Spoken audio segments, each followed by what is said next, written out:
dheerinni quba keenyaa inni tokko isa kan biraa caaluun yookiin immoo walqixaa ta'uun waa'ee eenyummaa keenyaa yookiin immoo amaloota keenyaa ibsuu akka danda'u ni beektu. Egaa akkuma fakkii armaan gadii irratti argitan quba agarsiiftuu fi quba qubeellaa dheerina isaanii lamaan wal bira madaalchisuudhaan iddoo sadiitti qoodameetii jira yookiin immoo akkuma armaan gadiitti argaa jirtan qubee A, B, C jedhameetu iddoo armaan gadiitti qoodameetii jira.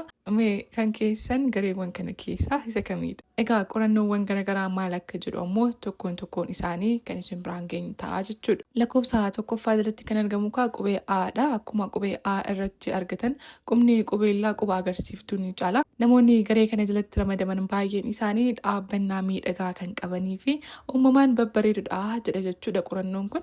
Namoonni kunniin wanta namni biraa argachuuf baay'ee hawwu salphaatti kan argatanidha. Akkasumas ammoo salphaatti dafanii kan aaranii fi wanta isaan aarsisaniif dafanii furmaata kan barbaadanidha. Inni kan biraa murteessuuf kan saffisanii fi rakkoo dhufu hunda fudhachuudhaaf kan hin sodaannidha jedhamaniiru jechuudha. Namoonni kunniin mormanii amansiisus baay'ee kan danda'anidha. Gama biraatiin ammoo namoonni kunniin namoota garee ba'aa jala jiran irra caalaa madda galii gaariis akka argatan qorannoon kun kan mul'isudha jechuudha. Inni lammaffaan garee ba'aa jalatti kan argamanidha.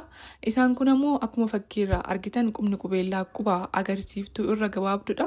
Namoonni kunniin ofitti amanamummaa baay'ee guddaa kan ta'e kan qabanii fi baay'ee kan of jaalatan kan of jajanidha jedha. Sababa baay'ee of jaalataniif rakkoo kamuu fudhachuu hin barbaadan waan ta'eef murteessuuf hin jarjarani. Wanta kamiyyuu fakkeenyaaf daldala namni biraa erga eegalee rakkoo akka hin uumne erga arganiin booda itti aananii eegalu malee dursanii ofii hin eegalani. Namoonni kunniin qophaa ta'uu kan filatanii fi yeroo boqonnaa isaaniitti wanti kamuu akka isaan jeequ kan hin eeyyamnedha jechuudha. Garee kana jalatti namoonni ramadaman kunniin jaalalas ta'ee keessa seenuu baay'ee kan sodaatanidha. Garuu namaan jaalatamuu fi beekamtii argachuu baay'ee kan barbaadanidha jedheera qorannoon. Inni kan dhumaa fi inni sadaffaan namoota garee C jalatti argamanidha.